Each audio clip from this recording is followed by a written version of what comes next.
ನಗರದಲ್ಲಿ ಹಿರಿಯ ಸಾಹಿತಿಗಳಾದ ಡಾಕ್ಟರ್ ಬಂಜಗೆರೆ ಜಯಪ್ರಕಾಶ್ ಅವರು ಪತ್ರಿಕಾಗೋಷ್ಠಿ ನಡೆಸಿ ಶರಣಾಗತರಾಗಿ ಸಮಾಜದ ಮುಖ್ಯವಾಹಿನಿಗೆ ಬರುವ ನಕ್ಸಲರಿಗೆ ಶರಣಾಗತಿ ಮತ್ತು ಪುನರ್ವಸತಿ ಯೋಜನೆಯಡಿಯಲ್ಲಿ ಪ್ರೋತ್ಸಾಹಧನ ಮತ್ತು ಸಹಾಯಧನವನ್ನು ಮಂಜೂರು ಮಾಡಲಾಗುವುದು ಎಂದು ಮಾಹಿತಿ ನೀಡಿದರು.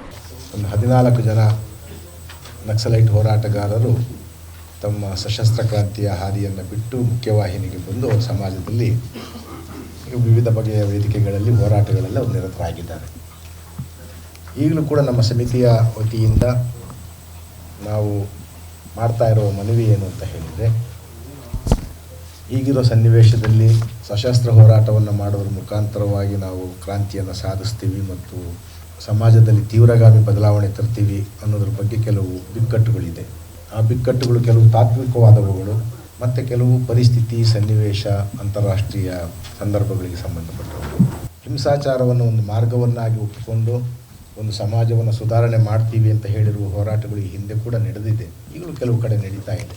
ಆದರೆ ಅವುಗಳ ಪರಿಣಾಮ, ಅವುಗಳ ಒಟ್ಟಾರೆ ಫಲಿತಾಂಶ ಏನು ಅಂತ ನೋಡಿದರೆ, ಅಸಂಖ್ಯಾತ ಯುವಜನತೆ, ಅವರಲ್ಲೂ ಮುಖ್ಯವಾಗಿ ಆದಿವಾಸಿಗಳು, ದಲಿತರು, ಹಿಂದುಳಿದ ಜಾತಿಯವರು, ಯುವಕರು, ಅತ್ಯಂತ ಪ್ರತಿಭಾಶಾಲಿಗಳು ಸೇರಿದ್ದಾರೆ, ಬಹಳ ಕಷ್ಟಜೀವಿಗಳು ಸೇರಿದ್ದಾರೆ.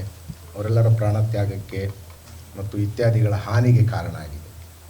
ಆದ್ದರಿಂದ ನಾವು ಸಮಿತಿಯ ವತಿಯಿಂದ ಹೇಳೋದು, ನೀವು ಸೈದ್ಧಾಂತಿಕ ಭಿನ್ನಾಭಿಪ್ರಾಯಕ್ಕಾಗಿ ಅಥವಾ ಇತರೆ ಕಾರಣಗಳಿಗೋಸ್ಕರವಾಗಿ ನೀವು ನಿಮ್ಮ ಹೋರಾಟದ ಹಾದಿಯನ್ನು ಬದಲಿಸಿ ಮುಖ್ಯವಾಹಿನಿಗೆ ಬರಬೇಕು ಅಂತಿದ್ದರೆ, ಆ ಪ್ರಕ್ರಿಯೆಯನ್ನು ಸುಲಭಗೊಳಿಸೋದಕ್ಕೋಸ್ಕರವಾಗಿ ಸರ್ಕಾರವೇ ಮುಂದೆ ನಿಂತು ಈ ಒಂದು ಸಮಿತಿಯನ್ನು ರಚಿಸಿದೆ.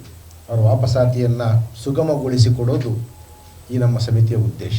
ಅವರು ಬಂದು ಮುಖ್ಯವಾಹಿನಿಯಲ್ಲಿ ಸರಿಯಾಗಿರುವ ಕಾರಣಗಳಿಗೆ ಸಂವಿಧಾನಾತ್ಮಕವಾದ ಹೋರಾಟಗಳನ್ನು ಮುಂದುವರಿಸೋದಕ್ಕೆ ಯಾವ ಅಡ್ಡಿ ಇರೋದಿಲ್ಲ. ಇನ್ನು ಕೆಲವರು ತೀವ್ರವಾಗಿರುವ ಅನಾರೋಗ್ಯ ಸಮಸ್ಯೆಯನ್ನು ಕೂಡ ಎದುರಿಸ್ತಾ ಇದ್ದಾರೆ, ಬೇರೆ ಬಿಕ್ಕಟ್ಟುಗಳನ್ನು ಕೂಡ ಎದುರಿಸ್ತಾ ಇದ್ದಾರೆ ಅಂತ ಹಲವಾರು ಸುದ್ದಿಗಳು ಕೂಡ ಬಂದು ತಲುಪಿದೆ ನಮ್ಮ ಸಮಿತಿಯವರಿಗೆ. ಅಂತಹವರು ಕೂಡ, ಅಂದರೆ ಅವರು ಅನಿವಾರ್ಯ ಕಾರಣಗಳಿಂದ ಹೋರಾಟದಲ್ಲಿ ಮುಂದುವರಿಯೋದಕ್ಕಾಗದೇ ಇದ್ದಾಗ ಅಥವಾ ಅವರ ನಿಲುವುಗಳು ಬದಲಾವಣೆಗೊಂಡಿರುವಾಗ ಅವರು ಖಂಡಿತವಾಗಿಯೂ ಮುಖ್ಯವಾಹಿನಿಗೆ ಬರಬಹುದು.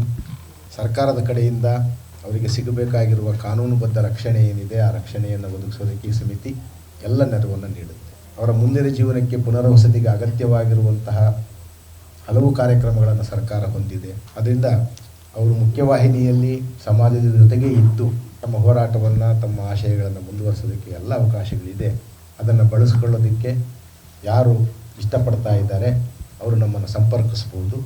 ನಾವು ನೇರವಾಗಿ ಅವರನ್ನು ಸರ್ಕಾರದ ಮುಂದೆ ಮುಖ್ಯವಾಹಿನಿಗೆ ತರೋದಕ್ಕೆ ನಾವೆಲ್ಲ ಅವಕಾಶಗಳನ್ನು, ನೆರವನ್ನು ನಾವು ಒದಗಿಸ್ಕೊಡ್ತೀವಿ.